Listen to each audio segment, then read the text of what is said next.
ずいぶんとオンボロの車に乗ってるのね。さぞ経営が大変なんでしょうね。娘が通う水泳教室で顔を合わせることになる社長夫人は、どこまでも失礼な人間だ。どこからか、俺が会社を経営しているという話を入手してきた彼女は、送迎で使っている中古車をけなして、俺を下に見る。ここのお月謝は高いじゃない？無理して娘さんを通わせるより、いっそ辞めさせた方が、あなたも楽になると思うのよ。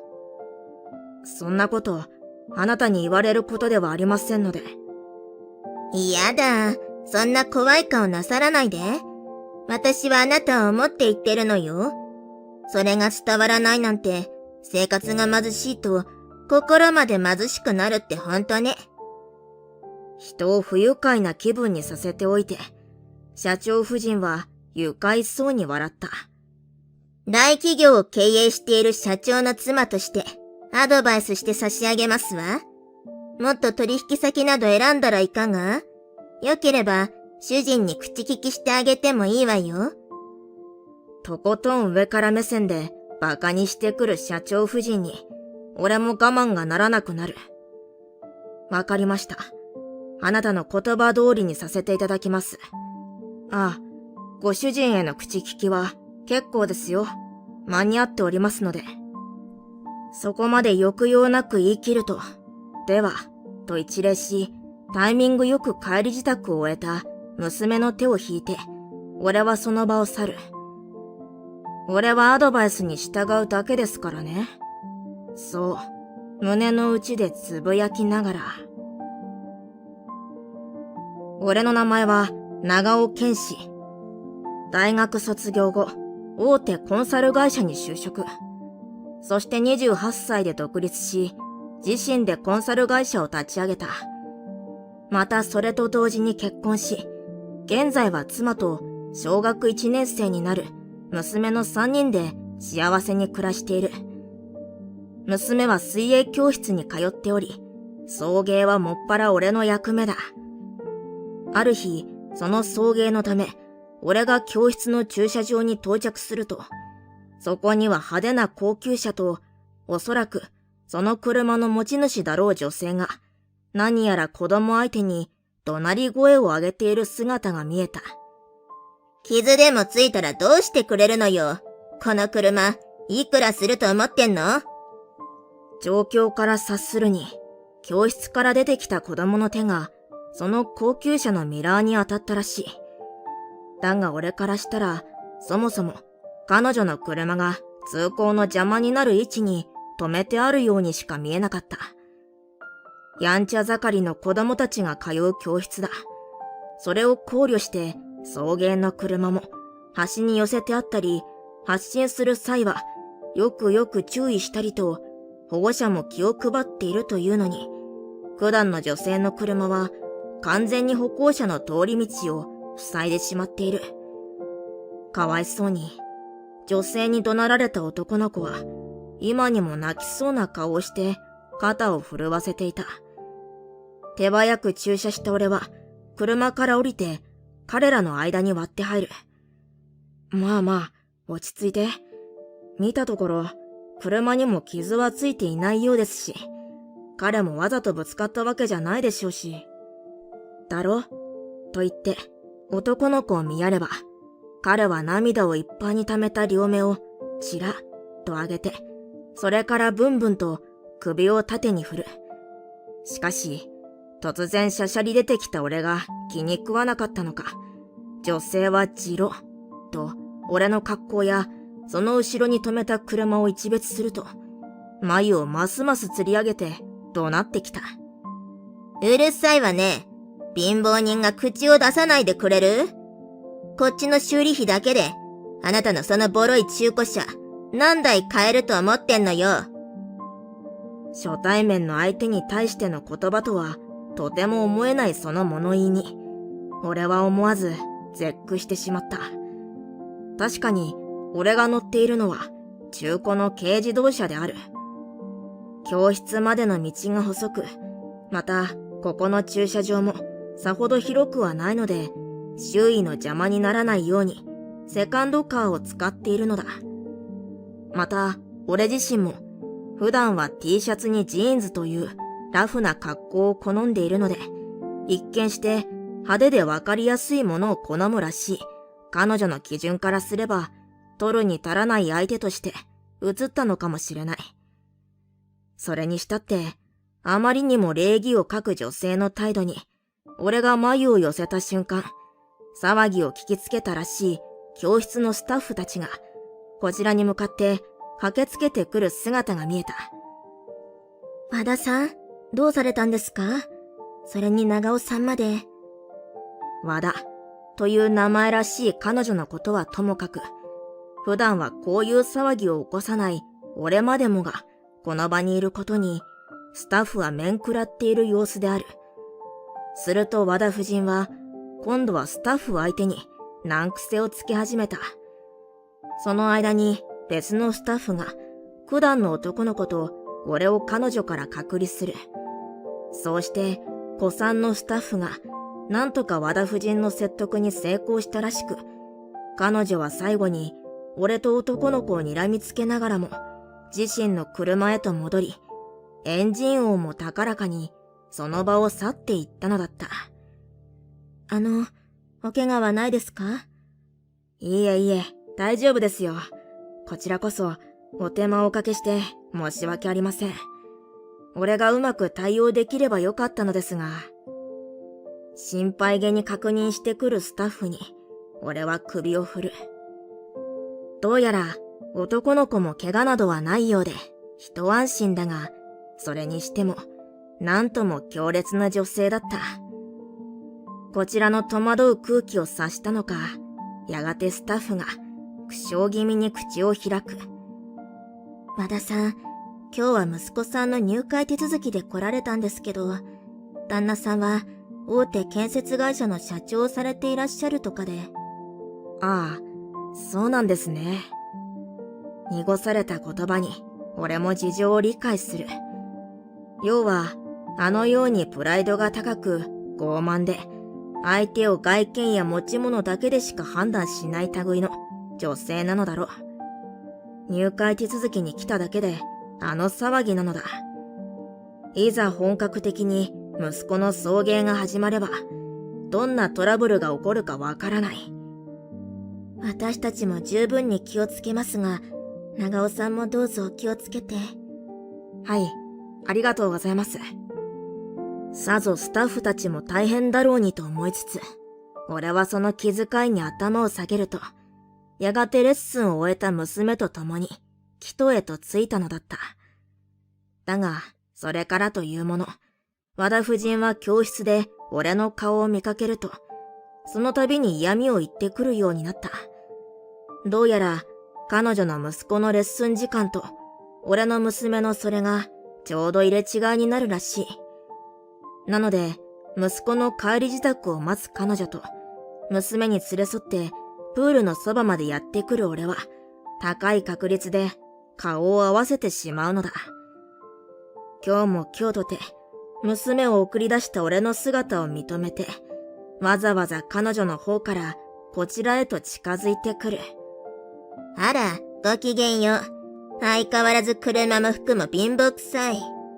いえ、質素でつつましくてらっしゃるのね。ああ、そうですかね。お恥ずかしい限りです。あ、勘違いなさらないで。私、ご家族揃って節約がお上手って褒めてるんですの。おほほ、と、上品ぶって笑う和田夫人だが、その陰険な目つきが早速言葉を裏切っているし、初対面時の鬼のような形相を見てしまっている俺からしたら、今更奥様ぶられても、うすら寒いだけである。だが、無難に頭だけ下げた俺に、和田夫人はなおも言い募ってきた。私って、どうも節約が下手らしくて、今までそんなつつましい生活とは無縁だったからかしら。この間も、せっかく古くなったお洋服を片付けたのに、主人がその倍のお洋服をプレゼントしてきたの。困ったものだわ。と、全く困っていない様子で嘘吹く彼女。その点、あなた方ご家族はいいわね。小さな幸せっていうのかしら。そういうのを大切になさってそうだし。それにしてもあのお車、動いているのが奇跡よね。私だったら絶対に乗れないわ。和田夫人は嫌味たっぷりにそこまで言うと、クスクスと肩を震わせた。言うほど俺の乗っているあの車は古くもなければ、車検だってきちんと通っているし、丁寧に磨いてあるので、今でも十分快適に走ってくれる。正直言って、和田夫人の言葉は、不愉快以外の何者でもない。だが、とにかくこちらを馬鹿にしたいだけの相手に、ムキになるのもどうかと思い、俺は愛想笑いをさらっと浮かべて、言葉少なに、彼女の前を通り過ぎていくのが常だった。ああいう輩は、相手をしないに限る。こちらが反応しなければ、そのうち相手も飽きるだろうと、俺は考えていた。そんな中、水泳教室では、毎月定例の記録会の日を迎えた。クラス合同で行うそれには、例の和田夫人の息子も参加していて、また当然のごとく、夫人本人も見学に訪れている。やたらハイブランドを重ねるせいで、むしろちょっとやぼったくなってしまっている残念なその背中には近づかないようにしながら、俺は隅の方で娘の勇姿を見届けた。娘はもともと体が弱く、かかりつけの医師から健康のために水泳を勧められて、この教室へと通っている。そのこともあって、娘はお世辞にも、泳ぐのが早いとは言えない。それでも、以前より長い距離を泳ぎきれたことに、娘はとても喜んでいる様子で、小さな体で目いっぱい、友人たちと嬉しさを分かち合っていた。娘の成長に、俺も胸がじんとなる。だがその時、出し抜けに背後から声がかけられた。あら、長尾さんじゃありませんの。いやだ、気づいていらっしゃったなら、お声をかけてくださればいいのに。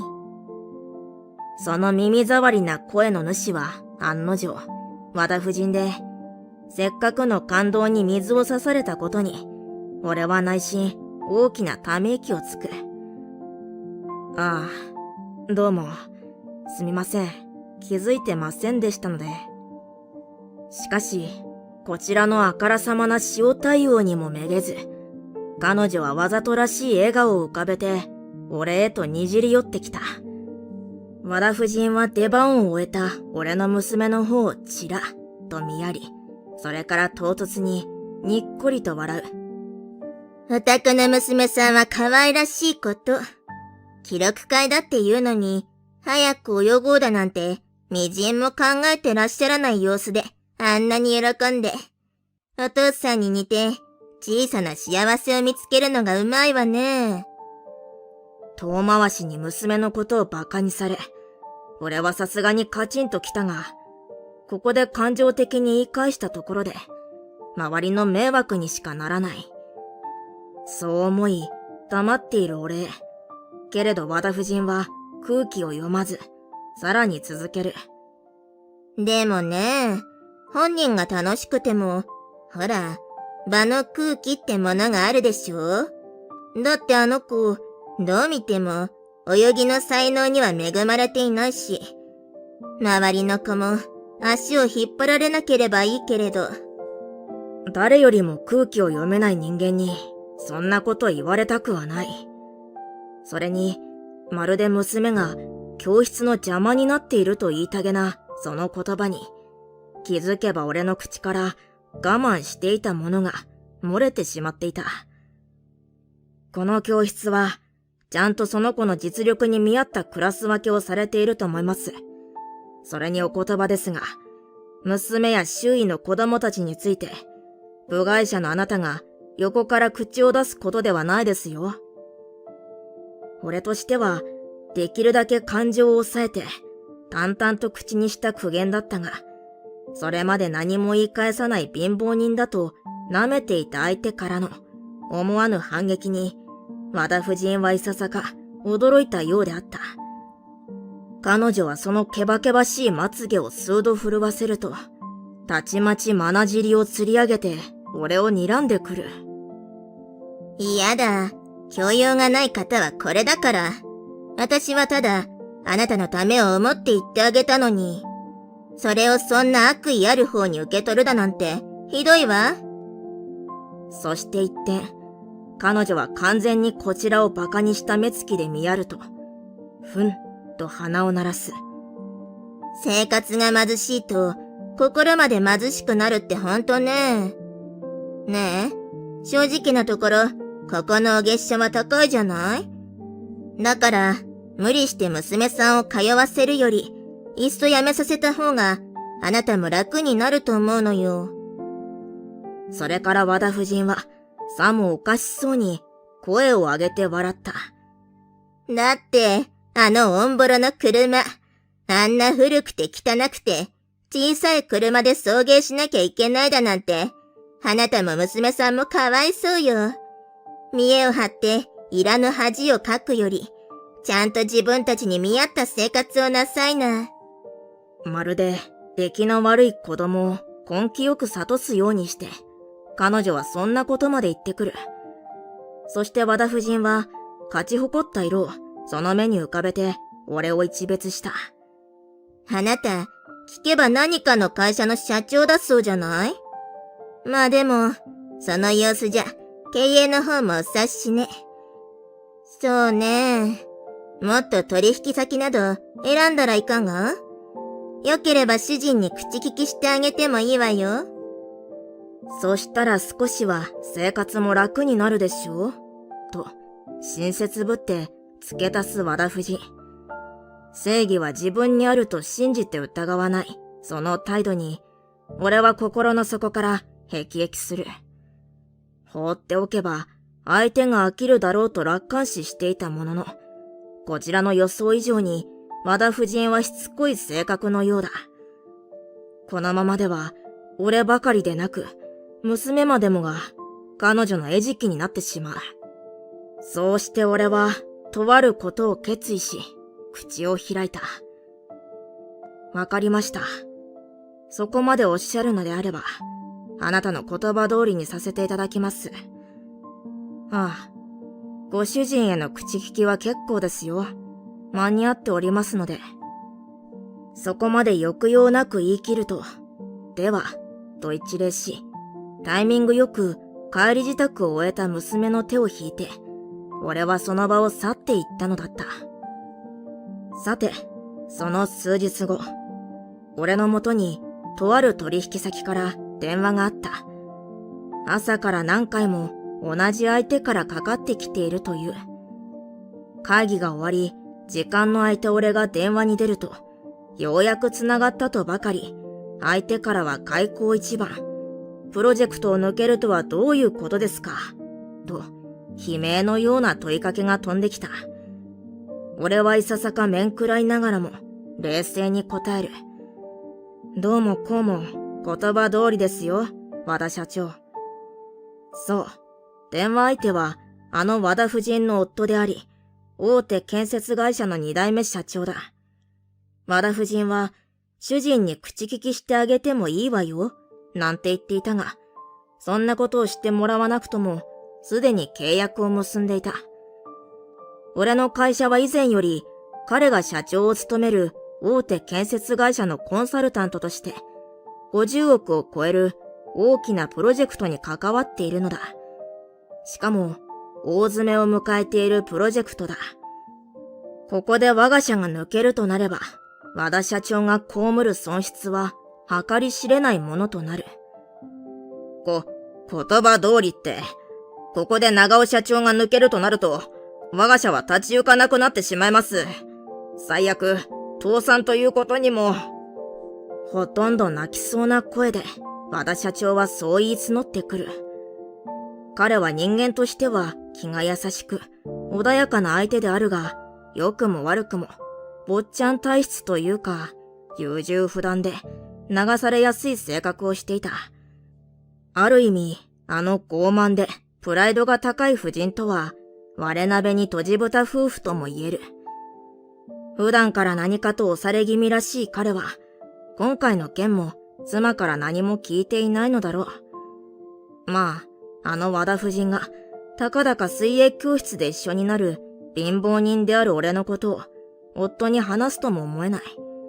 なので、俺はまず、電話口の和田社長に、これまでの経緯や彼女の暴言の数々について、詳細を話した。すると、話を進めるに従い、最初は戸惑っていた和田社長の絶句する気配が電話越しにも伝わってくる。ということで、奥様には取引先を選んだ方がいいと言われましたもので、それならまず今回の御社とのコンサルタント契約を打ち切らせていただこうかと思いました。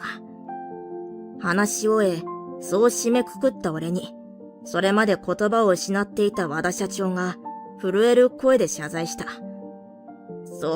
そんなことになっているとはつゆ知らず、うちの妻が本当に失礼いたしました。お嬢さんまで馬鹿にするようなことを口にして申し訳ありません。和田社長とはプロジェクトを進める中で何度か会食もしている仲だった。そこで互いの子供の話も交えているので、俺がどんなに娘を大切に思っているか、彼はよくよく知っているのである。その娘を自身の妻が馬鹿にしたとあっては、和田社長は今、針のむしろのような心境だろう。今ここに妻もおります。お電話で恐縮ですが、妻からもきちんと謝罪させますので、どうか契約だけは。そう言って、彼が近くにいるのだろう。和田夫人に電話を代わろうとした。だがその瞬間、聞き覚えのある声が、夫である和田社長を怒鳴り散らす。ちょっと待ってよ。どうして私が謝らなきゃいけないのよ。なるほど。どうやら申し訳ないと思っているのは、夫の方だけのようである。いいから謝りなさい。うちの会社がどうなってもいいのか。はぁ？そんなのあなたが不甲斐ないせいでしょ？とにかく、私は絶対に謝りませんから。電話の向こう側で繰り広げられる言い争いが、ワンワンとこちらにまで響いてくる。どうでもいいが、そういう内輪もめは他人のいないところでやってほしい。そう俺が呆れ果てている間も、和田夫婦の言い争いは続いていて、いい加減うんざりしてきたところで。謝るんだったら、あなただけ謝りなさいよ。という、ひときわ甲高い声とともに、一方的に電話は切れてしまった。まったく、俺は何を聞かされていたんだか。俺は大きなため息をついて、受話器を置いた。そしてまた数日が経った。俺はこちらの会社を訪れた和田社長から、改めて今回の件を陳謝された。彼はあれから夫人との離婚を決めたようである。親権や慰謝料などで揉めているらしいが、腕のいい弁護士に依頼したおかげで、あまり長引かずに済みそうなのが唯一の幸いだという。そもそも和田社長は以前より夫人との離婚を考えていたらしい。自分にはない夫人の強さに惹かれ、半ばを仕切られる形で結婚したはいいものの、夫人は自身の立場を傘に来てやりたい放題。俺だけでなく、他でも似たようなトラブルを起こしていたようだった。今回の件はすべて私の不徳の致す限りです。ただ、厚かましいのは承知なのですが、契約だけはどうか継続していただけませんでしょうか。そう言って丁寧に頭を下げる和田社長は、離婚のあれこれで思いやつれこそしているものの、以前の甘さが抜けて、一発の社長の顔をしていた。その真摯な佇まいに、俺もやがて笑顔を浮かべる。わかりました。これからは対等なパートナーとして、より良い仕事ができますよう、こちらこそよろしくお願いいたします。そして俺と和田社長は固い握手を交わしたのだった。また、それからしばらく経った頃、取引先との会合から戻る途中、俺は思わぬ光景を目撃した。安さが売りのスーパーの店頭で、元和田夫人らしき女性が周囲の人間と押し合いへし合いしながら、我先にと品物を物色していたのである。そして彼女は戦利品を手に満足げな顔をして帰っていく。乗っていたのは、それこそ動いているのが奇跡じゃないか、と思うほどの錆だらけの自転車だ。そういえば、離婚時に思っていたほど、慰謝料分取れなかった彼女は、生活のため仕方なく働きに出たと、何かの折に和田社長から聞いたのだったか。あの推しの強さは健在であるものの、それなりに適応した生活をしているようで、その図太さに、俺は思わず笑ってしまった。その時、俺の使用のスマートフォンがメッセージの着信を知らせる。開いてみると、そこにはエプロン姿の妻と娘が笑顔で写っている写真があった。どうやら今日の夕食は娘も一緒に作ったらしい。俺は早速返信を打ちながら、絶対に定時で帰ろうと心する。そして、この幸せな生活をいつまでも続けられるよう、謙虚な姿勢を忘れずに日々を生きていこうと、改めて決意したのだった。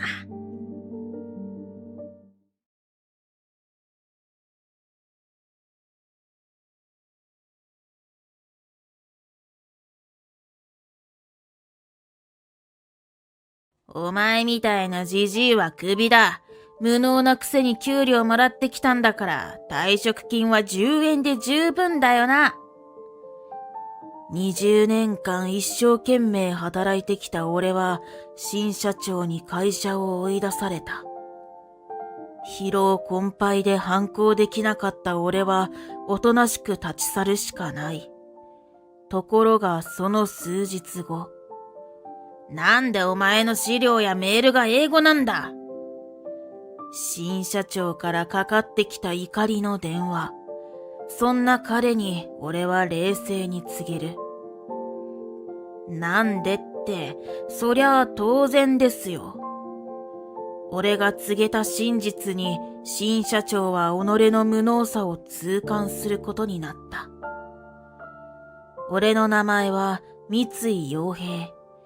旅行会社に20年勤めている。少人数の小さな旅行会社だったが、和気あいあいとしており、みんな仲良く協力して仕事をしていた。急ではあるが、夢だったオーストラリアに移住するため、社長を辞任することになった。ある日、社長から全社員に集まってくれと呼び出しがあり、突然そんなことを告げられた。今後は会長職には就くが、これは名ばかりだな。経営などすべてのことは新社長に一任するつもりだ。急な話に社員たちがざわめく中、見たことない20代後半くらいの男が扉から入ってきた。僕の後任で社長をしてもらう息子の松下拓也だ。急なことでいろいろ不安だと思うが、よろしく頼んだよ。社長に息子さんがいるなんて知らなかった俺たち社員は呆然としてしまった。その後の話を聞くに、どうやら別れた前妻と暮らしていた息子らしい。そのため、社員は誰一人として松下さんの存在を知らなかったのだ。俺が周りを見渡すと、社員のみんな不安でいっぱいの顔をしていた。小さな旅行会社だったため、ずっと同じメンバーで仕事をしてきたのだ。そのため、突然現れた松下さんに社員はみんな戸惑っていた。社員同士も森本社長とも距離が近かったため、知らない人が突然社長になると言われて不安に思うのも無理はない。俺ももちろん不安だったが、森本社長が以前からオーストラリアに移住したいと言っていたのは聞いていた。夢を叶える森本社長を気持ちよく送り出したいと思う。それだけ森本社長には恩がある。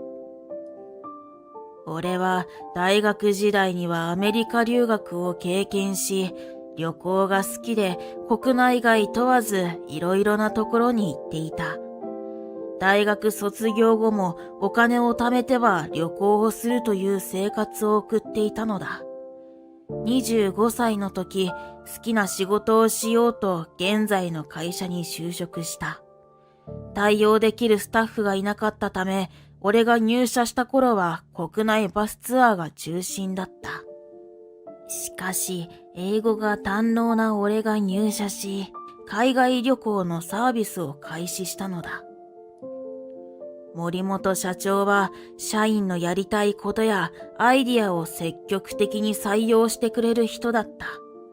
そのため、俺が入社してから始めた海外旅行のサービスも中心となっていろいろなことをやらせてもらえた。提案をすると実現のためにどうしたらいいかを一緒に考えてくれる本当に素敵な社長だったのだ。森本社長のことを嫌いな人など一人もいなかったのではないだろうか。俺自身、森本社長のおかげで現在までの20年間この仕事にやりがいを持って働いてこれた。だからこそ、そんな森本社長には夢を叶えてほしいと思う。俺は森本社長のためにも新社長になる松下さんとしっかり働いていこうと決心したのだった。こうして松下さんが社長に就任して数日が経った。森本前社長の息子さんならきっと素敵な社長になってくれるだろうと思っていたが、現実はそうではなかった。旅行業のことは何一つ知らず、海外のことはもちろん、日本の旅行地のことですらも全然理解していなかったのだ。知らないのにいつも文句を言ってきて、社員を困らせていた。それだけならまだマシだった。横柄な態度でいつも偉そうにしており、よく中高年の社員に怒鳴りつけたりしていた。松下社長は、日本の年功序列は古い。若い新しい風を入れるとして中高年の社員を軽視していた。年功序列のおかげで高い給料をもらっているんだから、もっと働けよ。そう言って、すべての仕事を中高年の社員に押し付けていた。松下社長は27歳のため、年功序列が古いと思うのは仕方がないことかと思ったが、中高年の社員に対する態度があまりにもひどかった。森本前社長の頃は年齢問わず、若い社員も中高年の社員も一緒に協力して仕事をしていた。そのため、松下社長が急に年齢で区別したり、中高年だけを怒鳴りつけたりするようになり、社内の雰囲気はとても悪くなっていた。俺も松下社長から中高年の社員として怒鳴られたり、文句を言われたりすることも多い。お前さ、こんな仕事に何分時間かけているんだよ。すみません。いつも何人かでやっていた作業なので。すると松下社長は鼻で笑った。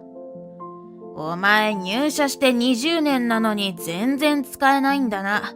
そうやって若い社員に押し付けていたツケが回ってきたんだよ。若い社員に仕事を押し付けていたつもりなどない。なぜそんなことを言われて、こんな扱いを受けなければいけないのかと、すごく不快な気持ちになった。しかし、松下社長に逆らうこともできず、押し付けられた大量の仕事をこなすしかなかったのだ。そんな日々の業務をこなす中、ある日、地元の企業から大型客船の海外旅行の企画が持ち込まれた。これまでにない規模の仕事だった。お前、海外旅行の担当だろ。全部やっておけよ。そう言って、松下社長はいつものように今回の企画も押し付けてくる。それを聞いて、俺は思わず目を見開いてしまった。さすがに、この仕事は一人では難しいです。これまでにない大きな仕事です。成功させれば会社にとって大きな利益になります。やらなければいけないことが多岐にわたり、俺一人では手が回らない。失敗は許されないし、せめてサポートをつけてほしいと俺は一生懸命に松下社長を説得した。だが、そんな俺を松下社長は睨みつける。うちは人が少ないんだ。お前は仕事できないけど、経験だけは豊富だろう。高い給料もらってんだから、つべこべ言わず一人でやれよ。そう怒鳴りつけて、松下社長はどこかに行ってしまった。それから毎日必死に働いた。一人で大型客船の企画を考えるだけで精一杯だったが、松下社長は構わずこれまで通り他の仕事も押し付けてきたのだ。毎日朝早くから夜遅くまで働き、家に帰っても企画を考えた。しかし、必死に作った企画書を松下社長に見せても文句ばかり。なんだこれ、わかりづらい。本当にお前は何もできないんだな。具体的にどうしたらいいでしょうか。そんなの自分で考えろよ。お前の仕事だろ。松下社長に指示を仰いでも何も言ってくれることはなかった。旅行業のことを何も知らない松下社長にダメ出しをされても、本当にどうしたら納得してくれるのかわからず困ってしまう。こんな時、森本前社長ならと思わずにはいられない。森本前社長はいつも困った時に手を差し伸べてくれ、協力的に一緒に企画も考えてくれていたのだ。あの頃に戻りたいと思ったが、今は会社のためにしっかり企画を考えて、この仕事を成功させるしかなかった。毎日の疲労と寝不足で、なんとかギリギリの状態で仕事をこなす中、ある出来事が起こった。俺は国内バスツアーのバスの手配ミスをしてしまったのだ。今までのつてを使って、なんとか別の会社のバスを手配し、大事にはならずに済んだが、松下社長は大激怒だった。お前何やってんだ。こんなこともできないなんて、これだから中高年の社員は。松下社長の言葉に腹が立ったが、ミスをしたのは自分の責任だ。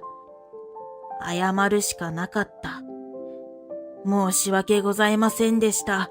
今後このようなことがないよう気をつけます。必死に頭を下げるが、松下社長は俺を睨みつけて聞く耳を持たない。はぁ？お前みたいなじじいに今後なんてねえよ。お前なんていらない。クビだ。これからは若い社員でやっていく。突然クビと言われた俺は驚きで言葉が出ず、立ちすくんでしまった。そんな無能なくせに今までたくさん給料もらってきたんだから、退職金は10円で十分だよな。そう言って、松下社長は手元にあった10円玉を俺に向かって投げつけてきた。悔しくてやるせない気持ちになる。はい、わかりました。疲れ切っていた俺はもう何も言い返す気力もなくなっていた。俺が返事をすると松下社長は嬉しそうな顔で笑っていた。自分の思い通りになって満足したのだろう。一刻も早くこの会社から出て行けよ。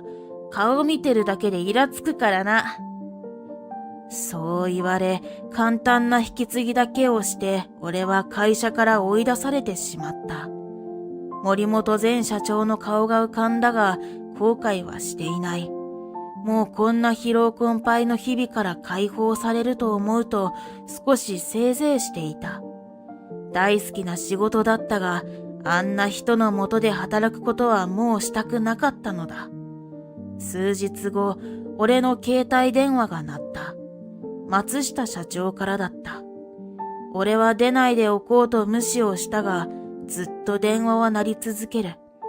話をするのはもちろん、声を聞くのも嫌だったが、ずっとかけ続けられるのも面倒だ。俺は仕方なく通話ボタンを押した。お前、さっさと電話に出ろよ。松下社長は第一声から耳が痛くなるほどの大きな声で怒鳴っていた。辞めた社員に用事なんてありますか？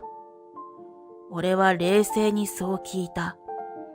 なんでお前の資料やメールが英語なんだ？松下社長は俺が担当していた仕事の資料が英語なことに怒っているようだ。俺はため息が出そうになった。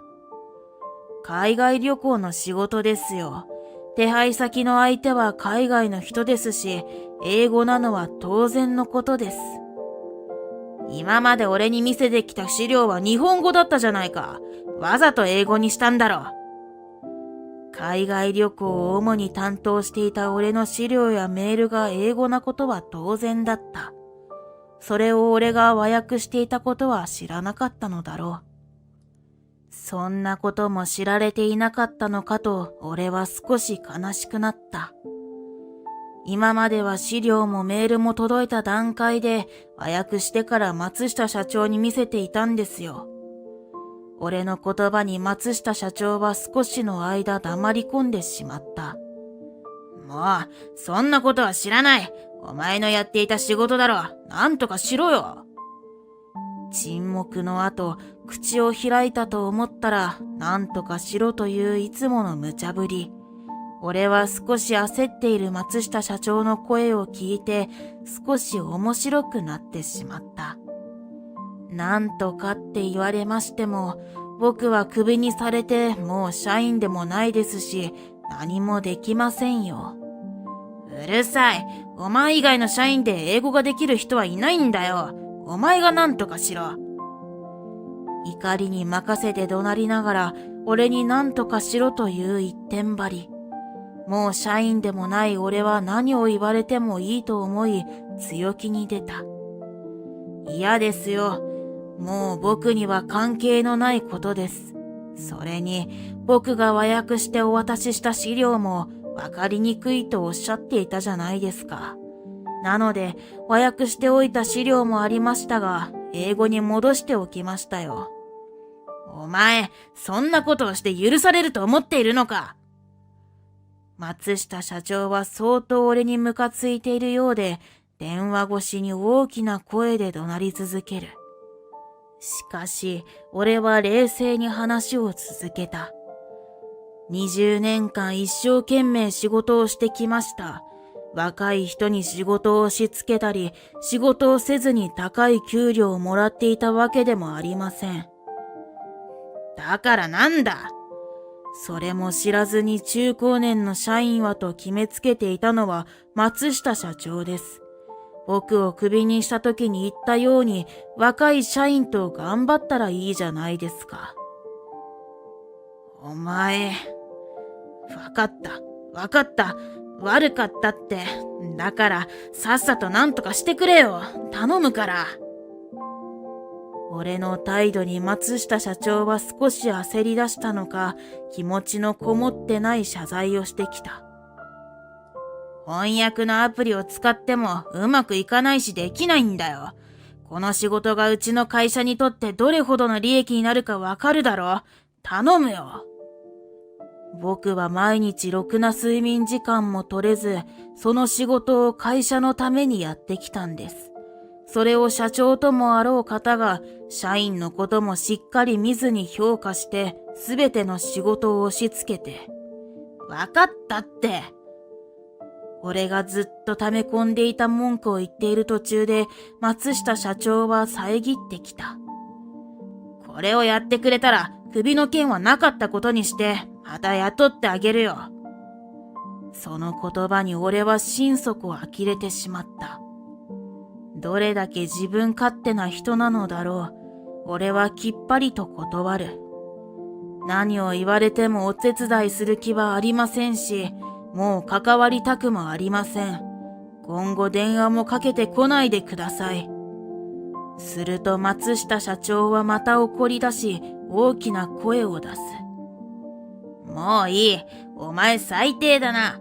俺がせっかく優しくしてあげたのに、全部森本前社長に言ってやるからな。お前には恩返しの気持ちとかないんだな。森本前社長を持ち出され、俺もカッとなった。あなたに何がわかるんですか？森本前社長は松下社長の言葉だけで判断するような人ではありません。言いたいのなら勝手に言ってください。これ以上話したくなかった俺はそう言って電話を切った。しばらくして俺は別の旅行会社に再就職をした。前の会社で仕事をしていた時に知り合っていた人が誘ってくれたのだ。ずっと同じ会社にいたため、他の会社に行くことは少し不安もあった。でもやっぱり大好きな旅行に携わる仕事をしたいと思ったのだ。ある日、前の会社の同僚から電話がかかってきた。陽平さん、久しぶり。久しぶりだね。どうかしたのか？いや、松下さんのことで、あまり聞きたくないかとは思ったんだけど、やっぱり陽平さんにも話しておきたくて。松下さんが何かあったの？また何かしでかしたのではないかと身構える。実は、クビになったんだ。クビに？本当に？